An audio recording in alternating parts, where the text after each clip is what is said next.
Halo Maritim, Sobat Kamla, kembali lagi bersama AIMIK News hari ini, Senin 28 Juni 2021. Hari ini kami akan menyampaikan rangkuman informasi kejadian maritim yang terjadi selama sepekan di wilayah perairan Indonesia. Di antaranya 1 IUU fishing, 3 penyelundupan barang, 2 kecelakaan di laut, dan 1 berita maritim internasional. Informasi pertama datang dari Pelabuhan Semayang, Balikpapan. Petugas Balai Karantina Pertanian kelas 1 Balikpapan menggagalkan upaya penyelundupan berbagai jenis burung dengan jumlah 359 ekor yang dimasukkan ke dalam gudang kapal tujuan Parepare. Kemudian burung-burung tersebut dibawa ke kantor karantina wilayah kerja Pelabuhan Semayang untuk dilakukan penggalian informasi lebih lanjut. Setelah pemeriksaan, barang bukti tersebut tidak dilengkapi sertifikat kesehatan hewan. Informasi selanjutnya, sebuah perahu nelayan hancur setelah ditabrak kapal perintis yang sedang lewat, yaitu kapal KM Meliku Nusa di perairan Bima, Nusa Tenggara Barat. Dalam kejadian tersebut, 1 dari 2 nelayan dilaporkan tewas, sedangkan 1 lainnya dalam keadaan kritis. Selanjutnya, kedua korban langsung dievakuasi menuju RSUD Kota Bima. Sementara itu, KM Meliku Nusa dan perahu nelayan telah diamankan di wilayah Pelabuhan Bima.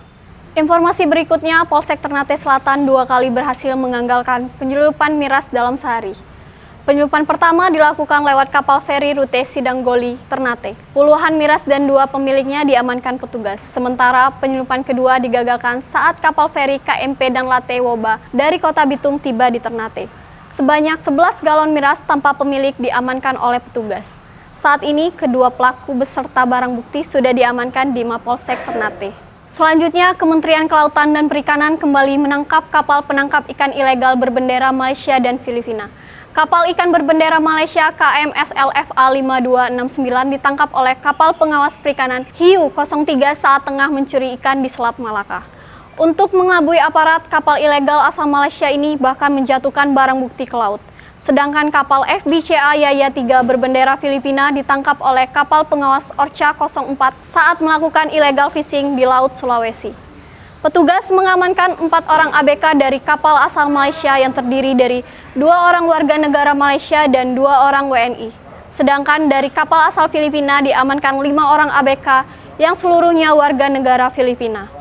Berikutnya, kapal kayu KLM Putri Naswa yang membawa 40 ton kulit sapi secara ilegal dari Timur Leste diamankan petugas Bea Cukai Atambua di perairan Alor.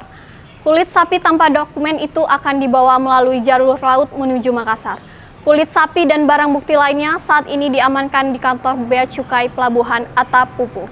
Informasi maritim nasional berikutnya, kapal motor Mega Surya yang mengangkut barang dan kebutuhan pokok terbakar dan karam di Pelabuhan Bajobone, Sulawesi Selatan. Akibatnya, 2 orang ABK dalam keadaan kritis dan kini dalam perawatan intensif di RSUD Tenriwaru Bone. Sebelum api melahap seluruh kapal, warga sekitar sempat mendengar suara ledakan keras. Pihak kepolisian sendiri masih melakukan penyelidikan terkait penyebab kebakaran tersebut. Sobat Kamla, informasi hari ini kami tutup dengan berita maritim internasional. Indonesia dan Amerika Serikat membangun pusat pelatihan maritim Badan Keamanan Laut bernilai 3,5 juta US dollar di Pangkalan Armada Batam. Pusat pelatihan tersebut merupakan kolaborasi antara Bakamla RI, US Coast Guard, Kantor Urusan Narkotika dan Penegakan Hukum Internasional, Kedutaan Besar Amerika Serikat, Satuan Tugas Antar Badan Gabungan Barat, Komando Indo-Pasifik Amerika Serikat, dan Komando Fasilitas Teknik Angkatan Laut Amerika Serikat. Duta Besar AS Sung Kim dan Kepala Bakamla RI yang diwakili oleh Deputi Kebijakan dan Strategi Bakamla RI, Laksda Bakamla Tatit Ewi Jaksono memimpin upacara peletakan batu pertama Pusat Pelatihan Maritim Badan Keamanan Laut Republik Indonesia pada Jumat 25 Juni 2021 secara virtual. Pusat maritim itu akan menjadi upaya berkelanjutan antara kedua negara untuk memperkuat keamanan di kawasan itu.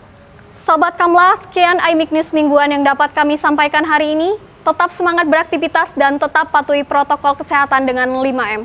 Memakai masker, mencuci tangan, menjaga jarak, menjauhi kerumunan, dan membatasi mobilitas. Terima kasih dan sampai jumpa.